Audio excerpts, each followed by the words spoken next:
Both George W. Bush and Barack Obama have declared that Islam is a religion of peace.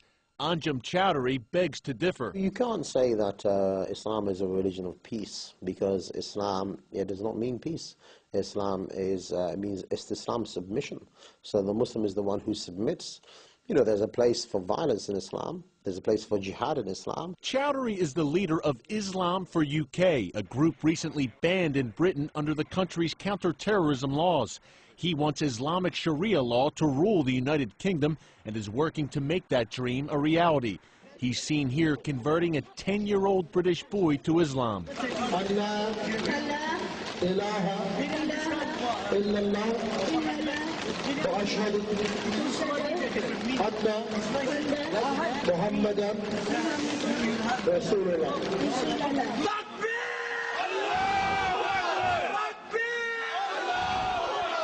Islamic radicals in the United States are usually pretty savvy. They wear suits and ties. They speak, at least publicly, in moderate tones. But here in London, it's often a different story. Anjem Chowdhury has praised the 9/11 hijackers and called for the execution of Pope Benedict.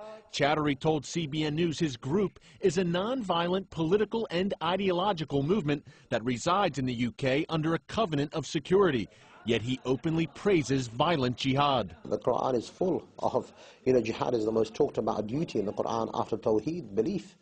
Nothing else is mentioned more than the topic of fighting. Several former members of Chowdhury's group have been arrested on terrorism charges. A very significant number of former al-Muhajirun people were involved in terrorist plots against this country.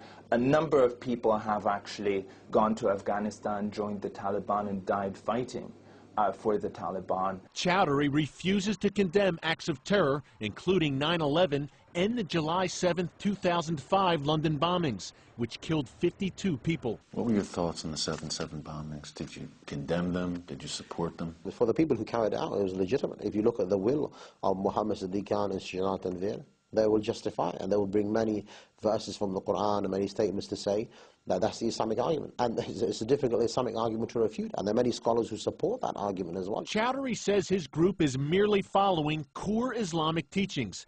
He says Islam is much more than a religion. This particular belief is more than just a religion. It's not just a spiritual belief. It is in fact an ideology which you believe in and you struggle for and you're willing even to die for because you believe in that. That is your whole life. He seems to relish being called Great Britain's most hated man, pledging to continue his rallies, calling for the overthrow of the British system.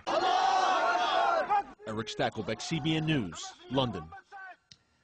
Eric is with us now, and Eric, how does Chowdhury's opinions, or how do his opinions differ from what would be considered the more moderate Muslim? Well, Pat, one word: honesty. Anjem Chowdhury tells you exactly what he thinks, exactly what he feels.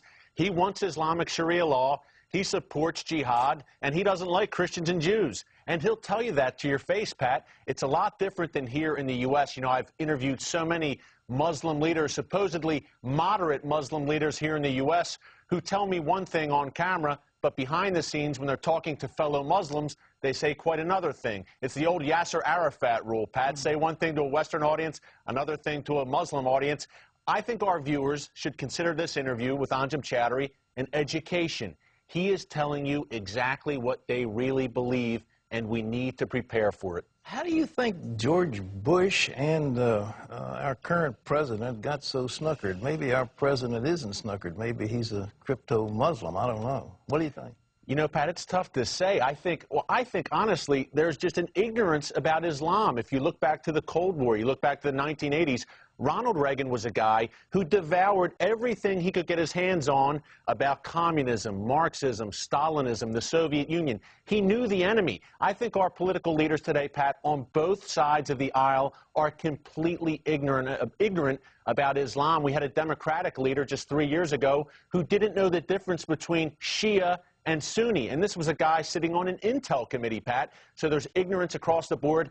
And the reality here, Pat, let's face it, it's difficult to accept. It's not a pleasant reality that Islam it has a violent streak. It's much easier to sugarcoat it and say, hey, Islam is a religion of peace. We can reason with these people. No. I sat down with Anjem Chowdhury for over an hour there in London, Pat, and I'll tell you, you can't reason with him. He's not going to budge from this belief, and that belief is jihad.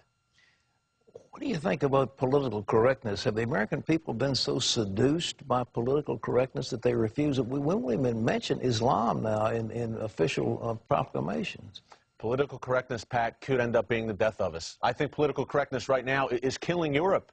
The reluctance, once again, to identify not only the enemy, but what the enemy believes. This is what they believe. And, Pat, as Chowdhury said, they're getting this from the Quran. They're getting it from the Hadith. I wish it wasn't so, but it is. And it's been in there for 1,500 years, and to them, this is unchanging. It can't be changed. What we need is some Muslims. We can't do it. Some Muslims have to step up, look at the Quran, and say, hey, we have to bring this up to date to the 21st century. It's not the 7th century anymore. We need to bring it into the modern day. We need to strike these verses about jihad and try to translate in a way that it doesn't apply to the present day. That's a very, very tall order, Pat. As you know, that's what we need. I don't know that we'll get it. Eric, I don't think we will either, but it looks like this violent confrontation is coming up all around the world, and there's no escaping. We've just got to be strong and you know, fight these things where we can. But Eric Stakelbeck, great work. Keep it up. We appreciate you, brother. Thank you, Pat.